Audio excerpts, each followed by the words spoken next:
What does honor mean to you? What does freedom mean to you?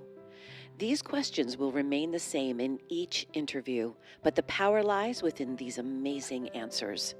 I'm Tony Reese, and it is with great honor I introduce to you the next installment of My Life Lessons Showcasing Veterans.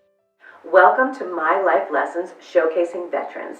Today our guest is Ron Moyer. First and foremost, Ron, thank you so much. You're welcome. Okay. So please introduce yourself and tell us how long you were of service and where you served. Okay, my name's Ron Moyer. I spent 8 years in the military. I was basic training at Fort Jackson. Then I went to Fort Rucker, Alabama for aviation training.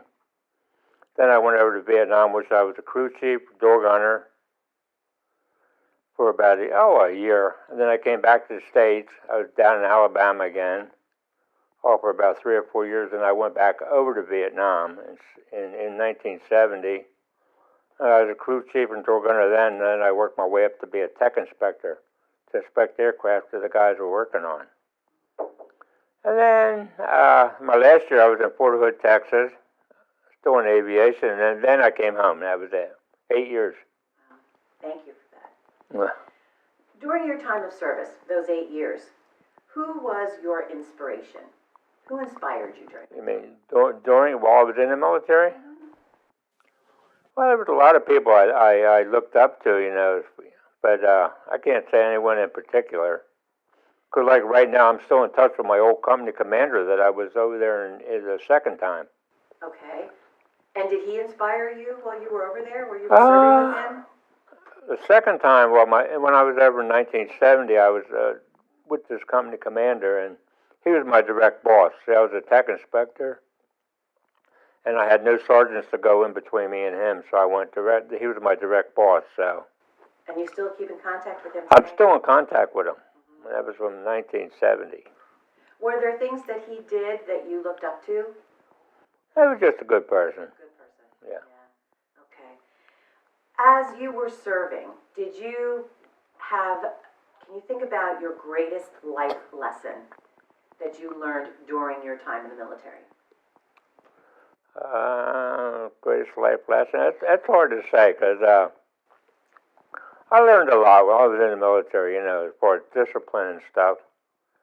And, I don't know. It's hard to say. Can you speak to the discipline piece when you say, what was different as far as learning about discipline than before you went in?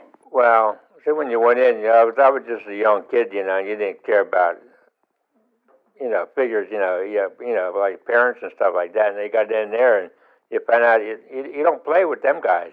Really? Yeah. Because you say yes or no, sir, and you do what they tell you to do, whether right or wrong. Did that stay with you? That mentality stay with you after service? Well, for a little bit, I guess, because when I worked, I looked up to my bosses and stuff. I tried to be at work on time, and I'm always earlier on time. So that was part of the discipline. I would think so. Around. Yeah. You got there on time. You showed up on time. Yeah. What about the camaraderie? I mean, like between the guys. Oh, everybody was pretty good friends and stuff, but then they drift apart over the years.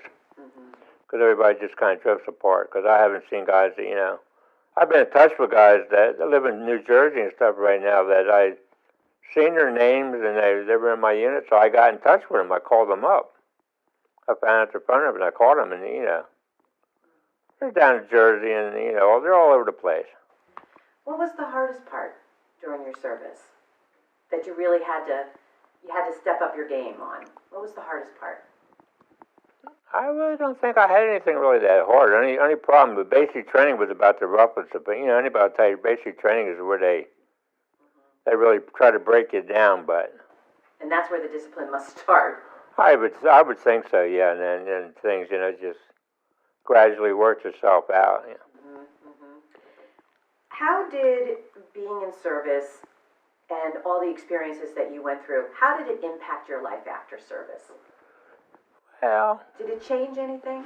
No, not really. I was more calm. I grew up, let's put it this way, the first year I was over there, I went over as an 18-year-old kid and I came back as a 30-year-old. You know, it opened my eyes up pretty good. How so? It was just, because over there, you know, you were a kid here on the street, and the next thing you know, you're getting into all this killing and stuff, you know? Bloodshed, you're not used to seeing that. Mm-hmm. How does that fundamentally change you? I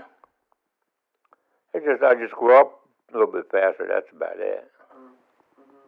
What did it make you realize the most?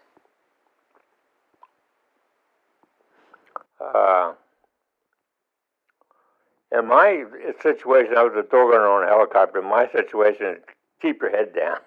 Tell me about that. What does that mean? It means try to stay out of the way of a gun. Well, how did you do that? It was kind of hard because I was in a helicopter and they made a lot of noise. You could hear them come from 5 miles away, you know. Yeah. Because my recruiting sergeant, I was going to go infantry airborne, you know. And he talked me out of it. He said, it's too dangerous. You want to go into aviation. Well, aviation wasn't any safer. Really? So you did have to grow up fast. I did have to grow up fast. Right, so keep your head down and stay out of danger. Boy, there must have been a lot of, was there a lot of fear? Yeah, your moments of it, you know. I can't say you were afraid all the time. You couldn't be afraid all the time. Just every now and then you come into a situation, but you were too busy to really be afraid. Mm-hmm. Was that the training that helped you get through that?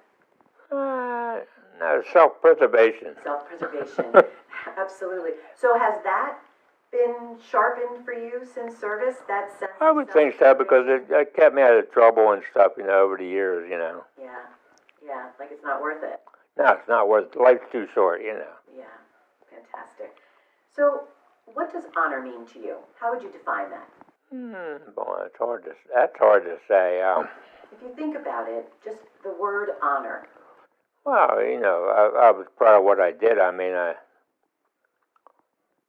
don't think I'd do anything different because I was proud of what I did, and you know, the job I had, even, you know, what I had to do, you know, I was still proud of what I did. Mm-hmm. So honor equates to pride. Basically, yeah. Mm-hmm. Good. 8 years of that. That's honorable. How do you transfer that as life goes on to hold on to that pride? Well, no. Well, I enjoyed myself when I was in the service. Let's put it that way. I had no regrets. I love that answer. Yeah. What does freedom mean to you? Oh, freedom is like everyday things that you can come and go as you please, you know, because like over in Vietnam, our people weren't that free. Okay. I mean, it was tough for them people over there, but here, you know, you can move around like you want. Was that an eye-opener for you? Not really, I guess. No? There are some who take freedom for granted. Oh, yeah, there is. Do you? No, not really. Because I know what I can do and what I can't do, you know. Mm-hmm. And you fought for that freedom. Oh, basically, yeah. Mm-hmm. Mm-hmm. And you can tell you're very proud of it. Oh, I enjoy it. Like I said, I like it because I still wear patches and stuff, you know. That is wonderful. It's very inspiring, and I am very thankful, we all will be, listening to your story, that you showed up today to share just a little bit of your military service story with us. Yeah. Thank you so much. You're welcome.